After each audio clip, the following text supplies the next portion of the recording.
Assalamualaikum warahmatullahi wabarakatuh. Selamat malam, salam Om Swastiastu, Namo Buddhaya, salam kebajikan. Pada kesempatan kali ini, kami dari kelompok yang terdiri dari Muhammad Ilham Ramadan, Mas Surya Saputra, Alvin Satrio Eka Pramudita, dan Ilham Eka Setiawan akan memaparkan hasil diskusi mengenai ekonometrika spasial dalam penilaian tanah dan properti. Materi yang kami sampaikan ini merujuk pada bahan paper rujukan terkait.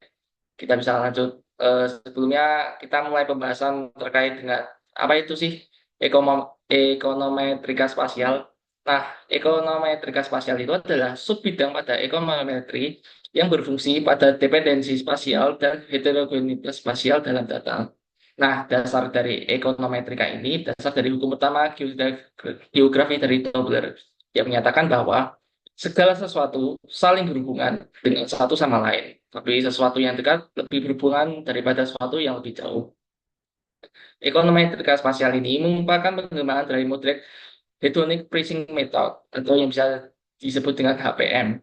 Nah, HPM ini diformalisasikan oleh Rosen dengan menggunakan dimensi spesial ke dalam model.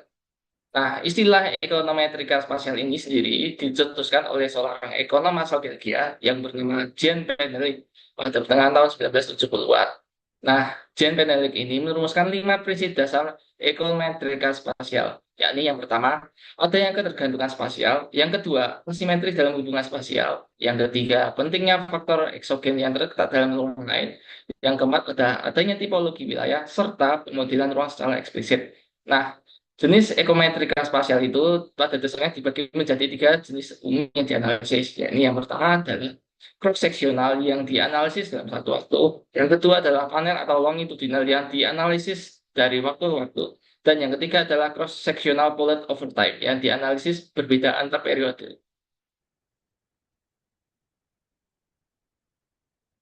Nah, fondasi analisis yang pertama ini adalah matrik bobot spasial. Nah, matrik bobot spasial ini digunakan untuk merepresentasikan hubungan kedekatan antar lokasi dalam satu set data. Nah, dalam menentukan matrik bobot ini, langkah pertama yang kita lakukan adalah merumuskan metode untuk merepresentasikan dua antar jarak. Nah, berbeda dengan model geometri, dalam ekonometrika spasial ini jarak dihitung menggunakan 2 metode. Yang pertama adalah jarak euklidian yang kita hitung seperti menggunakan pada rumus Pythagoras. Nah, kemudian yang kedua itu adalah jarak Manhattan yang mengukur panjang jalur visi atau lattice path antar dua titik. Nah, berbeda dengan analisis biasa, analisis ekonometrika spasial itu tidak hanya berfokus pada jarak saja, tetapi hubungan ini perlu direpresentasikan dalam sebuah matriks jarak. Nah, hubungannya ini tidak hanya antar dua set data saja. Nah, dalam matriks jarak ini, dia memiliki karakteristik di mana diagonal utamanya itu selalu bernilai nol. Kenapa bernilai nol? Karena jarak suatu lokasi ke dirinya sendiri itu adalah nol. Nah, selain itu, matriks ini juga bersifat simetris dengan dimensi n kali n, karena jarak dari lokasi I ke J itu setara dengan jarak dari lokasi J ke I. Kemudian next. Nah, dalam analisis biasa kan pada dasarnya semakin kecil jarak antar lokasi, kan semakin besar pengaruh atau keterkaitan antar lokasi. Nah, tetapi ketika kita menghitung dalam matriks jarak, ternyata wilayah yang dekat malah justru direpresentasikan dengan nilai angka yang semakin kecil. Nah, untuk membuatnya menjadi lebih rasional, kita melakukan yang namanya transformasi, sehingga hasil transformasi ini dinamakan dengan matriks bobot spesial yang biasa disimbolkan dengan W. Nah, jenis bobotnya itu ada 4. Yang pertama itu adalah transformasi konektivitas. Nah, di transformasi ini, outputnya adalah matriks biner yang bernilai 0 atau 1, di mana wilayah I dan J akan diberi bobot 1 apabila jarak di antara keduanya itu kurang dari atau sama dengan ambang batas jarak tertentu yang telah ditetapkan. Nah, kemudian transformasi kedua adalah transformasi inverse jarak. Nah, di transformasi ini pengaruh bobot spasial itu dihitung dengan membalikan nilai jarak. Nah, dengan seperti rumus ini di mana gamma pada nilai jarak DIJ itu adalah parameter yang dapat ditentukan sendiri. Nah, semakin besar nilai gamma, maka akan semakin cepat pengaruh suatu wilayah memudar seiring bertambahnya jarak. Nah, kemudian untuk transformasi ketiga itu adalah transformasi inverse eksponensial. transformasi ini menggunakan fungsi eksponensial alami atau yang biasa dipakai menggunakan fungsi Euler untuk mengecilkan nilai bobot secara eksponensial seiring menjauhnya jarak antar lokasi. Kemudian transformasi yang terakhir itu adalah transformasi Gaussian. Nah, di sini menggunakan pendekatan fungsi Gaussian untuk menentukan pembobotan, di mana nilai interaksi itu melandai secara spesifik berdasarkan batas jarak tertentu yang ditentukan di dalam model. Next.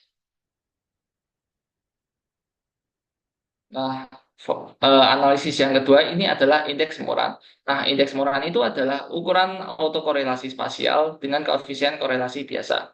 Nah, indeks Moran ini mengatur kekuatan hubungan linear antar nilai suatu variabel di satu lokasi dengan tetangga di sebelahnya. Nah, secara matematis, nilai indeks global Moran bisa dilihat pada gambar di sebelah kiri, di mana nilai n itu adalah jumlah total lokasi dalam satu set data.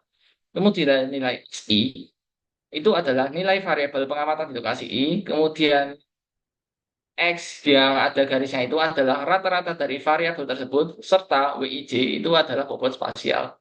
Nah, agar indeks Moran ini dapat digunakan secara valid dan ujian statistik, variabel X ini kita perlu asumsikan mengikuti distribusi normal. Nah, karena kita mengikuti distribusi normal, berarti ada nilai hipotesis. Nah, hipotesis yang kita gunakan itu adalah hipotesis nol, di mana dia itu diindikasikan tidak ada autokorelasi spasial atau data tersebar secara sangat acak.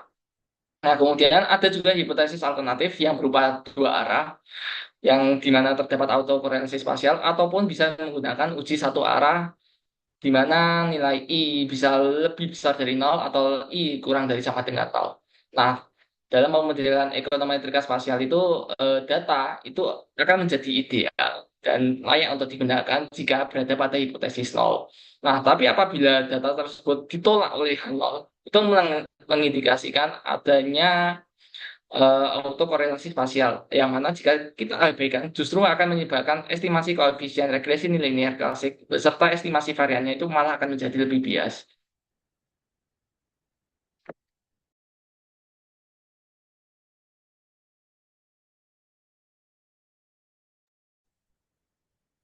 Baik, saya lanjutkan, yaitu terkait autokorelasi spasial, tapi dalam lokal, yaitu Local Indicator of Spatial Association, LISA, itu dikembangkan oleh Anselin untuk mengidentifikasi lokasi spesifik di mana autokorelasi spasial tadi terjadi.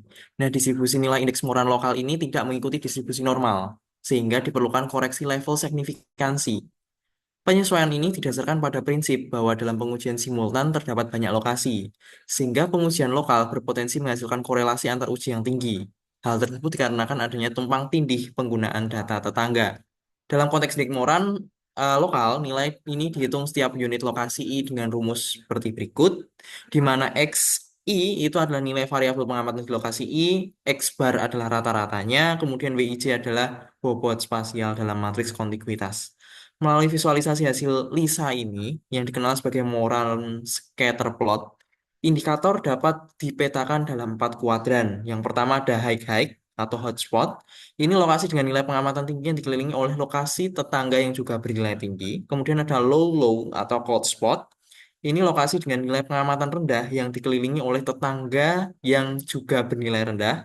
High-low atau spatial outlier itu adalah lokasi dengan nilai pengamatan tinggi, tetapi dikelilingi oleh lokasi tetangga yang bernilai rendah.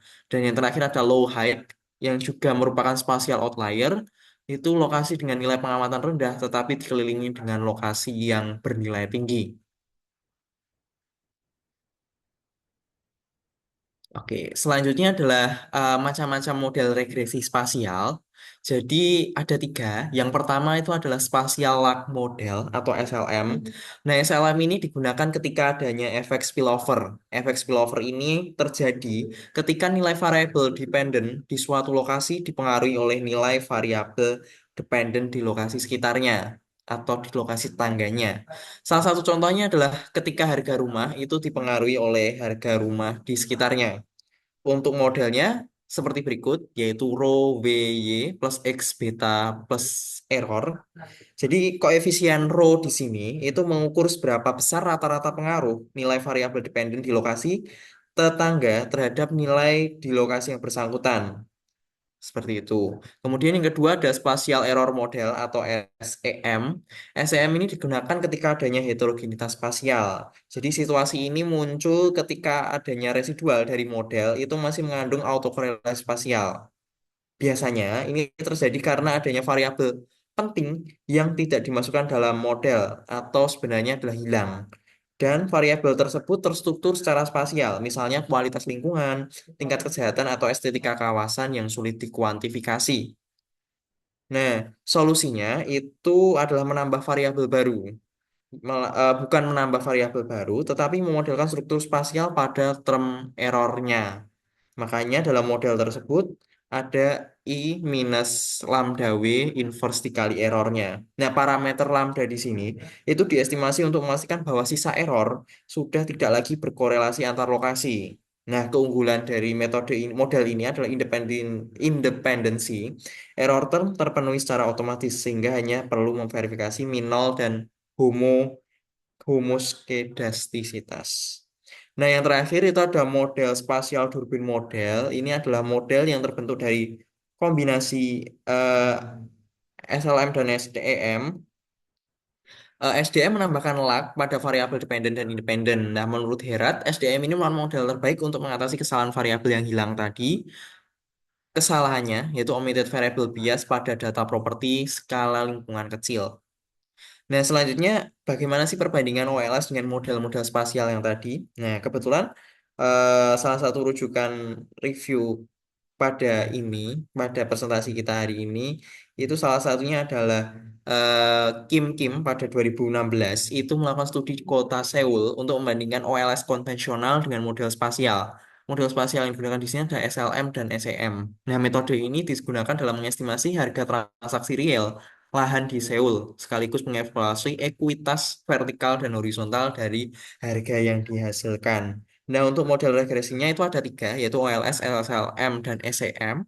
Kemudian untuk evaluasinya kualitas itu ada lima. Yang pertama ada log likelihood, kemudian ada AIC, SC, RMS, SC, dan R kuadrat, serta ekuitas horizontalnya yaitu COD. Nah, dari data tersebut itu bisa kita simpulkan bahwa SEM secara konsisten menghasilkan goodness of fit terbaik dengan tingkat ekuitas horizontal tertinggi pada kawasan residensial maupun komersial. Nah, uji heteroskedasitas Broich-Pagan menolak Hanol, sehingga hal tersebut mengonfirmasi bahwa OLS tidak layak untuk data ini.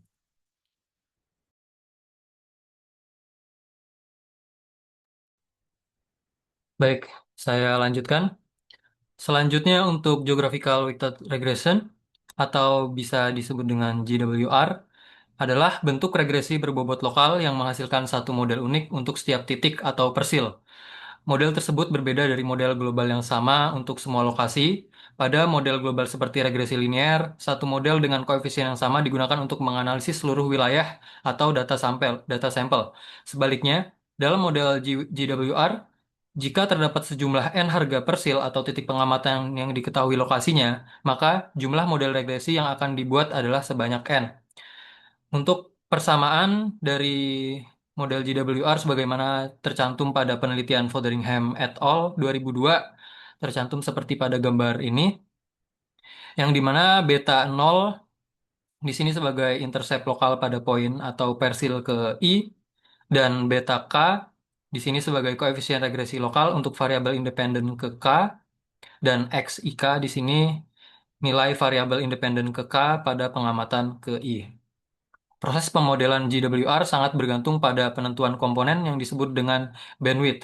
Bandwidth adalah jarak ambang batas antara data regresi target dengan data-data variabel di sekelilingnya, yang berfungsi untuk menggambarkan besaran bobot lokasi serta membatasi data pengamatan mana saja yang akan diikutsertakan ke dalam penghitungan model lokal di suatu titik regresi. Penentuan bobot di dalam jangkauan bandwidth ini didasarkan pada prinsip spasial. Semakin dekat jarak suatu data pengamatan dengan data titik regresi target yang sedang dicari nilainya, maka nilai bobot atau weight yang diberikan ke dalam persamaan matematisnya akan semakin tinggi. Melalui mekanisme pembobotan lokal ini, model GWR mampu menghasilkan dugaan nilai properti atau tanah yang jauh lebih mendekati kepada nilai akurat dibandingkan dengan model global lainnya.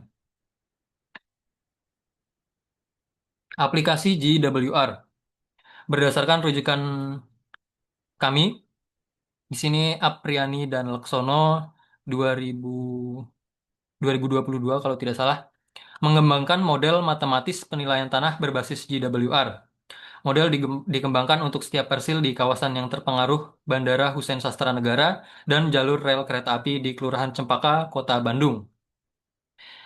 Untuk hasilnya dapat dilihat pada tabel sebagai berikut, di mana model yang digunakan adalah regresi linear, GWR fix B-square, baik AIC maupun CV, dan juga GWR fix Gaussian, baik yang AIC maupun yang dari CV. Nah, dari hasil tersebut dihasilkan root mean square error yang terhadap NIR dan ZNT. NIR di sini adalah nilai indikasi rata-rata, yang NIR ini merupakan estimasi rata-rata harga tanah pasar atau biasanya berasal dari transaksi tanah nyata. Nah, biasanya digunakan sebagai indikasi harga tanah di suatu wilayah. Misalnya, perkiraan harga pasar rata-rata tanah di sekitar sini gitu. Kemudian untuk ZNT, ini zona nilai tanah. Pembagian wilayah menjadi zona-zona di mana tiap zona-zona punya rentang nilai tanah yang relatif homogen. Misal satu blok permukiman itu 2 juta per meter persegi, seperti itu contohnya. Dan dari RMSE-nya yang dihasilkan, di sini seperti yang kita tahu, semakin kecil nilai RMSE-nya semakin mendekati nilai akurat, dan di sini didapatkan GWR fix Gaussian yang AIC mendapatkan nilai paling kecil di sini, sehingga diasumsikan yang paling akurat. Kemudian untuk hasilnya di sebelah kanan terdapat peta. Nah, peta ini menunjukkan hasil pemodelan nilai tanah menggunakan metode GWR dengan pembobotan fixed Gaussian dengan AIC tadi. Warna biru mungkin tidak terlalu terlihat dari sini, menunjukkan nilai tanah yang tinggi, sedangkan merah menunjukkan nilai tanah yang rendah. Terlihat bahwa nilai tanah memiliki pola spasial yang tidak homogen, dan penelitian ini menemukan bahwa kedekatan dengan bandara cenderung meningkatkan nilai tanah, sedangkan area yang terlalu dekat rel kereta mengalami penurunan nilai tanah, dapat diasumsikan mungkin karena akibat kebisingan dan gangguan lingkungan lainnya. Namun, area yang dekat dengan stasiun justru mengalami kenaikan nilai tanah karena aksesibilitas yang lebih baik terhadap stasiun. Oleh karena itu, metode GWR di sini dianggap lebih sesuai karena mampu menangkap variasi pengaruh antar lokasi secara lokal. Next. Perkembangan penelitian SE atau Spatial Econometric dan SH atau Spatial Hedonic dalam penilaian properti. Dari rujukan kami, yakni Abdul Wahab et al. 2022, melakukan bibliometric analysis terhadap 310 paper dari Scopus, terbitan 1996 sampai dengan 2022. Metode yang digunakan yakni menggunakan software VOS Viewer dan Harzings POP. Dan fokusnya di penelitian ini adalah pemetaan tren, siapa saja penelitinya, berasal dari mana saja, dan topik apa yang populer. Hasil dari penelitian tersebut, publikasi mulai melonjak sejak 2013. Kenapa tahun 2013? Karena teknologi GIS pada saat tersebut mungkin semakin berkembang dan aksesibel. Karena pada tahun tersebut, software seperti ArcGIS, R, dan sejenisnya semakin terjangkau dan mulai digunakan oleh banyak peneliti seperti itu. Puncaknya pada tahun 2018 ada 30 paper dan 2020 ada 28 paper. Kenapa di tahun 2018 sebagai puncaknya? Di sini kami asumsikan karena pada tahun tersebut berbagai macam negara mulai agresif dalam pembangunan kota. Salah satunya adalah China. Kemudian juga dapat didorong oleh adanya dari agenda United Nations di tahun 2015, yakni Sustainable Development Goals, SDGs, terutama pada poin ke-11, yakni Sustainable Cities and Communities. Oleh karena itu, semakin masif peneliti yang mengkaji nilai properti dalam konteks berkelanjutan, dan metode spasial inilah yang kerap kali digunakan oleh para peneliti.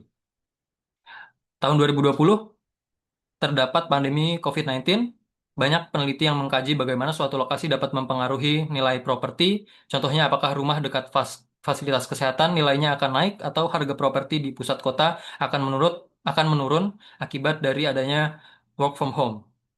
Dan ada tabel dari Abdul Wahab et al. 2022 di sini terkait keyword yang kerap kali muncul pada paper tersebut. Di sini paling banyak adalah dari spatial econometric sebanyak 142 kali frekuensi muncul. Kemudian ada hedonic pricing, ada econometric, spatial hedonic dan host price. Kemudian untuk negara yang paling banyak muncul di sini dalam penelitian Abdul Wahab et al. Yang pertama ada USA sebagai peringkat pertama dengan banyak publikasi sebanyak 114 paper. Kemudian di nomor 2 disusul oleh China sebanyak 37 paper dan di urutan ketiga ada Kanada sebanyak 22 paper. Dari 310 dokumen yang dianalisis oleh Abdul Wahab et al. 2022, kontribusi dari Asia Tenggara di sini masih sangat minim. Hal ini dapat menjadi peluang sekaligus tantangan bagi peneliti di Asia Tenggara, khususnya di Indonesia untuk mengisi kesenjangan tersebut. Dapat dilanjutkan?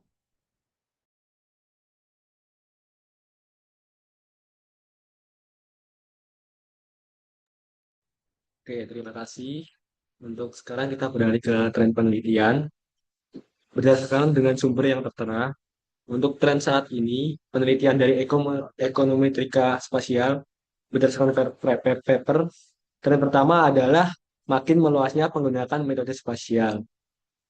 Untuk menangani masalah spatial dependence atau efek saling ketergantungan antar lokasi, mode SLM dan SEM menjadi alat yang standar. Hal itu kenapa? Karena terbukti kalau kita mengabaikan efek spasial ini, hasil hitungnya bisa melenceng ataupun semakin menjauh. Namun, hal tersebut dibantah oleh Lisex dan Spes bahwa banyak yang mengira bahwa spesifikasi metrik bobot atau matrix W itu penentu segalanya. Padahal asalkan modelnya itu spesifik dan benar, matrix W itu tidak terlalu berpengaruh untuk atau bisa menghasilkan hasil secara akurat. Terus untuk masalah spasial heterogeneity atau keberagaman karakteristik antar wilayah, metode GWR menjadi teknik yang paling dominan atau yang paling sering dipakai.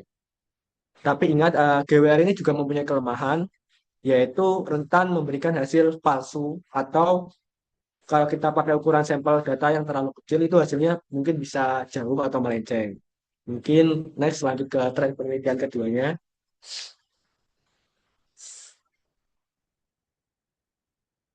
Oke, untuk tren penelitian kedua ini fokus kepada nilai tanah sendiri. Di mana komponen nilai tanah dan bangunan itu harus dipisah. Tapi faktanya bahwa harga tanah itu naiknya bisa sangat ekstrim, bahkan hingga 4 kali melampaui kenaikan properti keseluruhan. Porsi nilai tanah atau land leverage di dalam suatu properti juga terpantau untuk terus meningkat.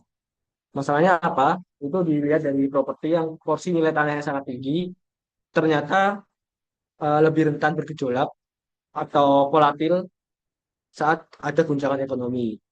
Kesimpulannya di sini, karena nilai tanah itu memiliki peran dominan dan karakteristik spasial dalam menjelaskan perubahan harga serta respon terhadap stok permintaannya. Terus untuk tren berikutnya, tren ketiga, langsung aja.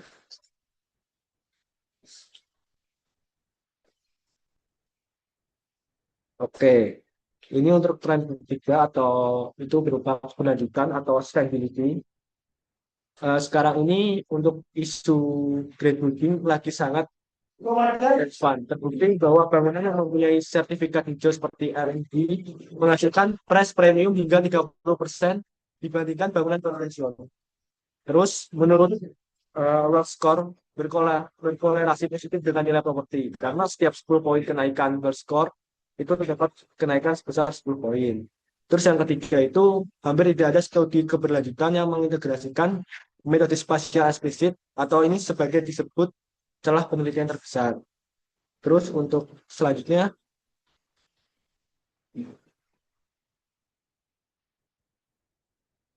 oke, kita beralih kesimpulan. Ini dari kita sendiri terdapat dua kesimpulan. Yang pertama itu adalah kegagalan model tradisional atau WS karena model regresi klasik terbukti memiliki kelemahan fatal karena mengabaikan keterkaitan antar lokasi atau autokorelasi spasial. mengabaikan fakta berdasarkan bahwa lokasi yang berdekatan saling mempengaruhi satu sama lain akan menghasilkan estimasi harga yang bias, rentan error, dan menyesatkan. Terus untuk kesimpulan yang kedua, itu adalah akurasi presisi melalui model spasial. Ekonometrika spasial secara efektif memperbaiki kelemahan OLS dengan mengintegrasikan metrik bobot keuangan ke dalam perhitungan matematisnya. Metode seperti spasial Lex model atau SLM, spasial error model atau XPF, dan geographical weighted regression atau GWR mampu menangkap efek limpahan harga tetangga terus dalam kurung spillover serta heterogenitas kondisi lokal. Itu adalah dua kesimpulan yang kami simpulkan berdasarkan 5 paper yang telah kami uraikan. Terus ini merupakan daftar pustaka yang telah kami buat. Mungkin sekian dari kami yang bisa kami sampaikan. Kurang lebihnya mohon maaf. Terima kasih.